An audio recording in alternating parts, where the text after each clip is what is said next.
History is guarded like a weapon, and one human dares to uncover the truth.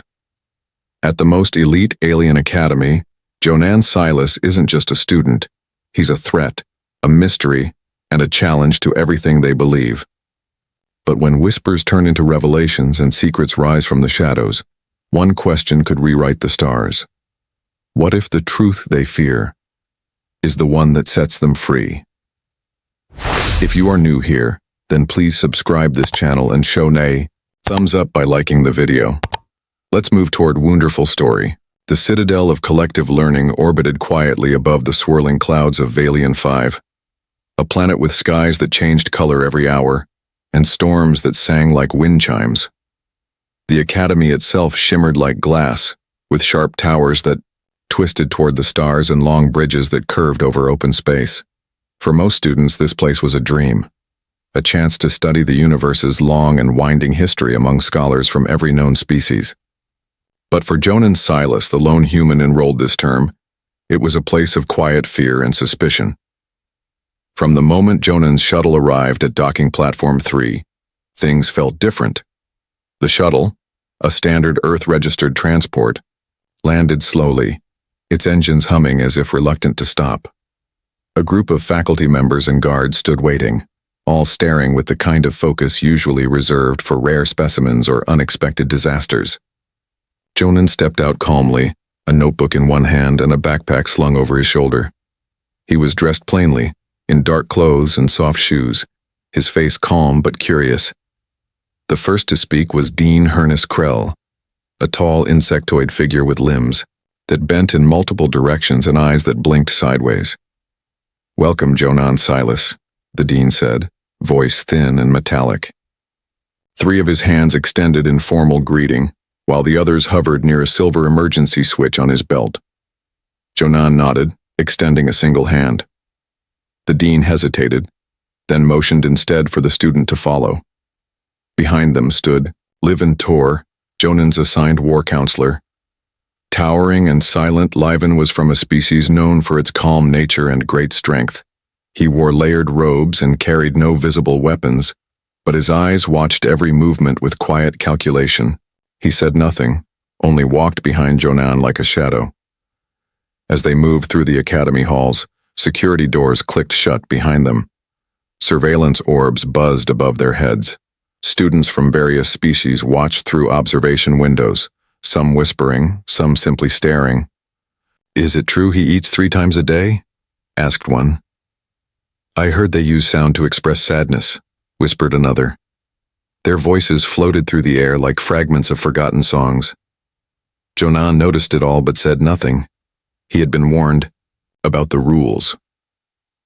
Rule 17-Chi of the Intergalactic Educational Treaty clearly stated that no human could attend historical instruction without the constant presence of a certified war counselor. The reason for the rule was never fully explained to him, but the message was clear. He was seen as a risk. His dormitory was located in the East Wing, far from the other students. The room was neat but strangely bare. A simple bed, a gravity-adjusted chair, and a desk with a locked drawer. The lights were soft and a holographic welcome message hovered silently by the door. Everything looked carefully arranged, like a museum exhibit. Even the air smelled faintly of metal and worry. "You'll find your class schedule on this tablet," said Professor Yeltri Null, a small bird-like academic who handled orientation. "Please note that your history courses are," she hesitated, "specially adapted for your learning experience." Jonan looked down at the tablet. Most of his classes were solo sessions held in modified rooms. A few had other students listed, but always under supervision. "Quarantined learning," he muttered. Yeltri didn't reply. That night, as he unpacked, Jonan thought about home. He thought about his grandmother, a retired history teacher who had encouraged him to apply. "Real stories," she used to say, "aren't about heroes or battles. They're about choices." He held on to that thought while staring out the window, watching the clouds of Valian 5 turn a soft blue. The next morning, he arrived at his first class, Interspecies Historical Methods. The room was large, with curved rows of seats and a giant projection dome above. Jonan's desk stood alone at the center of the room, a clear circle around it, as if space itself refused to get too close. The other students sat far from him, avoiding eye contact. Professor Relman Vor, an aquatic being with smooth flowing arms and a voice like bubbling water, stood at the front. "Today, we discuss how civilizations record their past," she said. Her tone was neutral, but her eyes flicked toward Jonan. "Most advanced societies use quantum memory imprints. Less developed cultures," she paused, "use what we call physical artifacts." A projection appeared above them, showing ancient tablets, holograms, and coded light strands. Jonan raised a hand slowly. Several students turned. One even flinched. "Excuse me," he said. "Earth historians use oral traditions, written documents, and digital recordings. We don't consider our records less developed. They just reflect how we've lived." The room was silent. Professor Vor blinked slowly. "Noted," she replied. The lecture continued, but Jonan noticed a few students now watching him with something other than fear, curiosity. After class, Jonan walked back alone, his footsteps quiet on the metal floor. Behind him, Liventor followed, as always. "You handled that with grace," said the war counselor, his voice deep and calm. Jonan smiled faintly. "I just spoke the truth." And for the first time since arriving at the academy, he felt like, maybe, just maybe, that truth might be the beginning of something greater. The next few days passed slowly for Jonan Silas. The academy's halls were filled with strange echoes and careful footsteps. His days began early, and each hour felt longer than the last. Though he followed his schedule closely, Jonan couldn't shake the feeling that every room he entered had been freshly cleaned, as if trying to erase any sign of his presence. Even the air seemed to change when he walked by. He wondered if this was what it felt like to carry invisible weight, the kind you can't see but know is there. His classes continued with quiet tension. The professors spoke politely but rarely made eye contact. The students whispered behind their screens or in corners, avoiding conversation unless absolutely necessary. In every room, Jonan was treated like a visitor from a forgotten war. No one said it out loud, but the walls knew and the windows watched. Still, Jonan kept his head up and listened, always taking careful notes in his old-fashioned paper notebook. Then, during a late afternoon lecture titled Intercultural Conflict and Harmony, something changed. The hall was dim, with soft lights, glowing from the floor. The seats rose in a wide arc, and Jonan's desk sat in its usual lonely circle in the middle. Around him, students from several different species filled the room, their faces glowing slightly under the light of the lecture. Dome. The professor, Bren Telvi, was a thin, nervous creature, with large violet eyes and a voice that never settled into one pitch. He began the lecture with slides showing old interplanetary disputes, focusing on the peace process used by the Trikal species, a culture known for solving wars through memory-sharing rituals. "We look today at the methods used by advanced societies to avoid repeating their mistakes," Bren said. He tapped the projector, and a diagram of memory patterns appeared. Unlike earlier civilizations, which kept hostile records or celebrated, conflict-evolved species choose to forget the violence and remember only unity. Jonan frowned. He waited a moment, then slowly raised his hand. "Isn't that still rewriting history?" he asked. "Even if the goal is peace, don't we risk losing the lessons behind the violence?" The room grew still. One student dropped their stylus. Professor Bren blinked twice. "We do not erase," he replied slowly. "We refine memory for the sake of harmony." Jonan opened his notebook. "Back on Earth, we believe remembering the bad parts is just as important as the good ones. Forgetting too much means we might repeat it without realizing." A voice from behind him spoke up, quiet but firm. "Maybe he's right." Jonan turned surprised. The voice belonged to a student seated near the edge of the arc, small and pale with wings folded neatly behind his back. The student stared forward, not at Jonan but at the screen. "I'm Sefin Dari," he said, still not looking up. "I come from a culture that erased its wars, and now we have nothing left to warn us when we start making the same mistakes again. There was an uncomfortable silence, and Professor Bren quickly moved on, switching topics. But the mood in the room had shifted. When class ended, Jonan gathered his things slowly, expecting the usual quiet exit. Instead, Sefin waited by the hallway. "You're not like how they said humans would be," Sefin murmured. "I get that a lot," Jonan replied, trying to smile. Sefin walked beside him down the corridor, his wings twitching slightly. "They told us humans were loud, unpredictable, hard to control, but you just ask questions and you listen. Asking questions is how we understand things," Jonan said. "Back home, history is messy. It's not just names and dates, it's people, choices, mistakes." Sefin nodded. "My people stopped teaching those parts. Now we're afraid of even small disagreements. It's like we forgot how to solve problems." They walked in silence for a while, passing classrooms and labs glowing with strange lights. Then Sefin stopped. "There's a place not on the tour, the observation dome. No classes are held there anymore. It's quiet, safe, if you ever want to talk more." Jonan nodded. "I'd like that." The next day, during free study hours, they met there. The dome sat at the top of one of the Academy's tallest towers. It was round with clear walls and a wide view of the stars. Inside, it was dark except for the natural light of space. They sat on the floor, surrounded by silence. Sefin brought something wrapped in cloth. "I found this last year. It's part of a restricted archive. It's about Earth." He unwrapped the object carefully. It was a small data shard, glowing with a dull red light. "I wasn't supposed to keep it. But when they announced you were coming, I remembered." They plugged it into the dome's central console. A display opened, images, news reports, old footage. But something was off. The record showed only destruction. Burning cities, broken landscapes, people shouting or crying. None of the peace efforts, none of the recovery stories, none of the shared victories were included. "This is the version they store here," Sefin said quietly. "It's like they only saved the fear." Jonan watched, his hands tight around his notebook. "This isn't all of it," he said. "This isn't us." The last image flickered, a picture of Earth taken from orbit. It was labeled Origin Zone, Danger Class 3. Jonan stared at it and whispered, "They've built a story around us, but it's only half the truth." Sefin looked at him. "Then maybe it's time someone told the other half." And as the stars turned slowly outside, the two students began to talk. Not just about history, but about what it meant to share it honestly.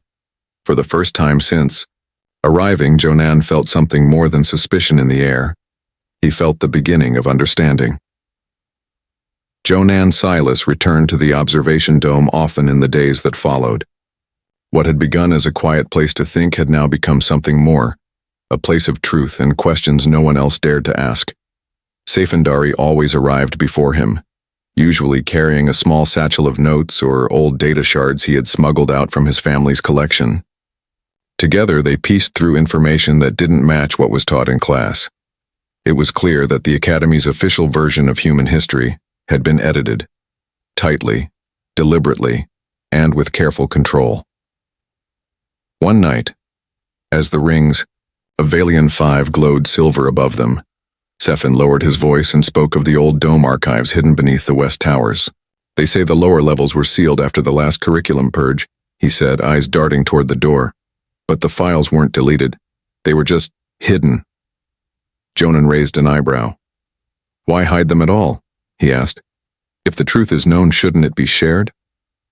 Sefin shook his head slowly. "Not if it challenges the story they want to tell." The idea of forbidden knowledge didn't surprise Jonan. He had seen similar things in history books back home, how nations once chose to remember victories and erase mistakes. But this was bigger. This was about a whole species, and how the galaxy had decided to view it. And if the only story told was one of danger and destruction, then it was no wonder the Academy saw humans as a threat. The two friends decided to act. Safin remembered an old route to the archives from when he had briefly worked as a research assistant. With the help of Live and Tor, the quiet war counselor assigned to Jonan who had begun to trust him, they found a path through maintenance tunnels that were rarely monitored. Liven never admitted outright that he supported their plan, but he gave them his old security clearance code without asking questions.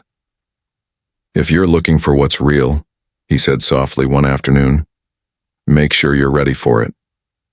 Late one evening, dressed in academy robes and carrying only a tablet and a scanner, Jonan and Sifin slipped through the service corridors. The tunnels were cold and dark, lit only by low emergency strips. The walls hummed faintly, and every sound felt louder than it should. Finally, they reached a narrow door labeled Archival Access, Tier 3 Restricted. Sefin entered the code. The lock clicked. Inside, dust floated in the still air.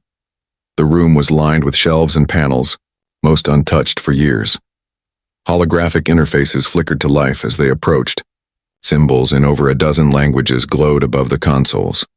Jonan stepped forward and tapped the main terminal. "Search term, Earth, unclassified records," he whispered. The system paused, then slowly responded. Files began to appear, dozens of them. And not just war footage or fear-driven headlines. These were stories of peace missions, cooperation between Earth and other planets, shared inventions, even early trade agreements. Jonan's eyes widened.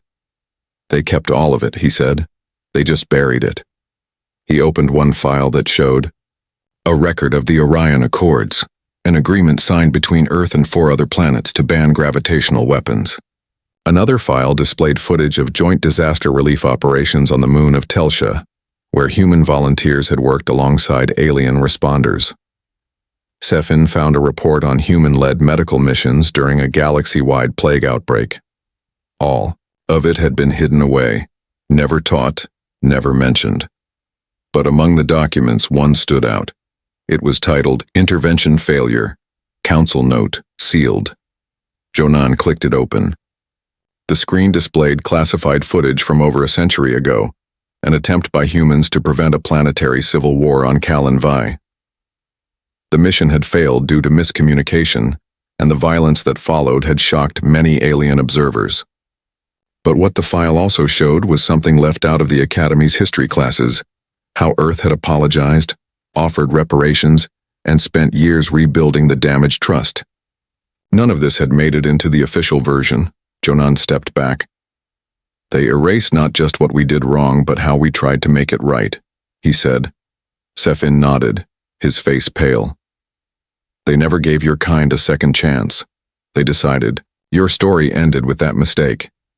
Just then, the room lights flickered. A soft alarm began to pulse in the hallway. "Unauthorized data access," the system repeated in a calm voice. "Please remain still. Security will respond shortly." Panic rose in Jonan's chest. "We have to leave," he said. Sefin grabbed the data core they had downloaded and nodded. Together, they fled the room, retracing their path through the tunnels. Jonan's heart pounded with each step. As they neared the dome again, they heard movement above. Security drones, scanning the halls. They slipped back into the observation dome just before the patrol passed. Breathless and shaking, they sat in the shadows, watching the sky.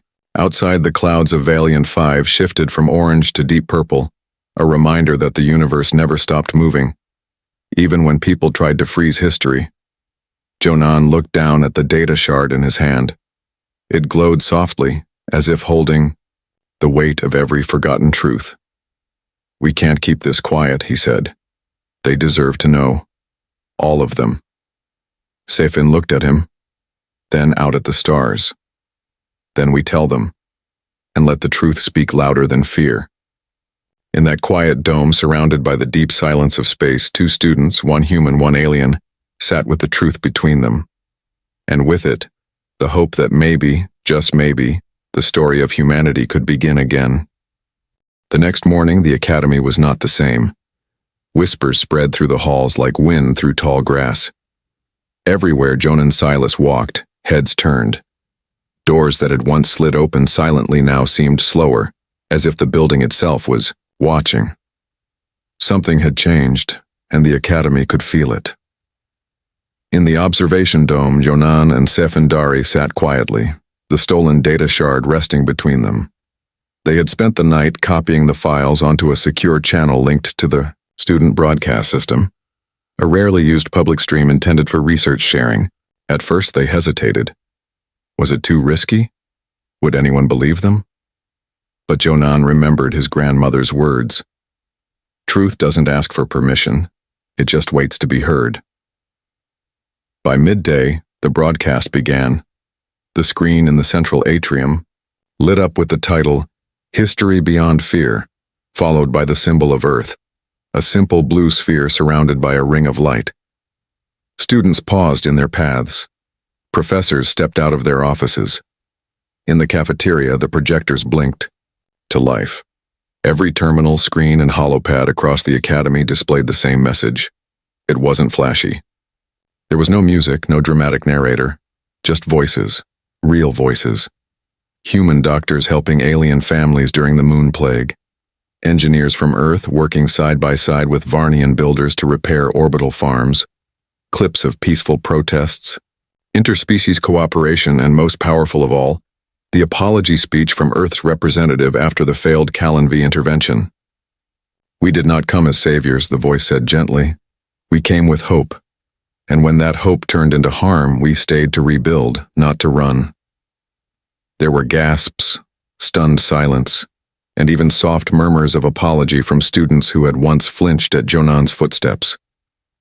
For the first time, the Academy saw not just the fear of humanity, but the full story, its struggle, its growth, and its effort to become something better. Dean Ernest Krell was not pleased. He called an emergency meeting of the Academic Council within the hour. His limbs twitched with stress as he slammed the holotable with a clawed hand. This was unauthorized, he snapped. A violation of protocol, of interspecies trust, or a correction of it, said Professor Lyron, Tor, the war counselor, calmly stepping forward. The room fell silent. It was rare for a counselor to speak at such meetings, let alone question the dean. Perhaps, Lyron said, we've been protecting the wrong thing. Dean Krell narrowed his eyes. We are protecting peace. Are we? Lyron asked. Or are we preserving fear because it's easier than facing our own mistakes? The council murmured. Some agreed quietly. Others looked away.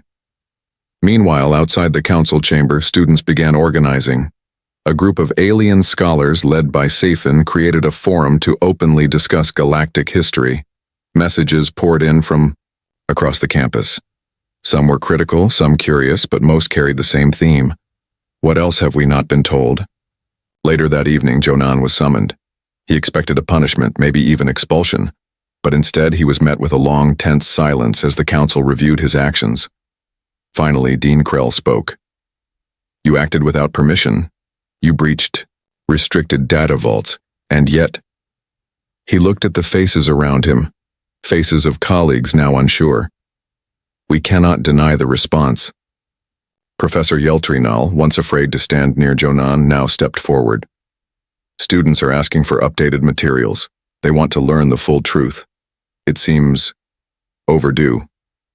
Dean Krell tapped his desk. We will discuss how to proceed, but effective immediately. The restriction against humans in historical classes will be removed. Jonan blinked. No war, counselor? Lyron smiled softly.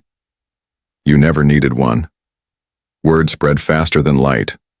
The next day, Jonan walked into his first fully attended group class. No empty circle, no nervous glances.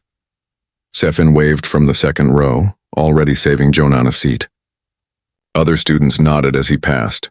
It wasn't loud or dramatic, just different. A quiet welcome where silence had once lived. After class, Dean Krell found Jonan outside the library. The two stood facing the courtyard, where a group of students were building a new mural, one that showed many species holding hands, their history books open. I still don't trust your kind fully, Krell admitted, but I've realized something. Distrust isn't a policy, it's a pause. Jonan nodded. Then maybe it's time we press play again. In the weeks that followed, Jonan received a message from the Intergalactic Educational Council. They offered him a seat on the Cultural Advisory Board. It was an honor, one few ever received. But Jonan turned it down. "I'm staying here," he told them. "There are more stories to learn, more to teach." Instead, he became a history guide at the academy, no longer just a student but a bridge between worlds. And every week, under the soft light of Valian Five's rings, he led open forums in the observation dome. Students gathered from every species, sitting cross-legged, wings folded, shells gleaming, minds open. They didn't always agree, but they always listened, and as Jonan once said with a quiet smile, "That's where history begins again."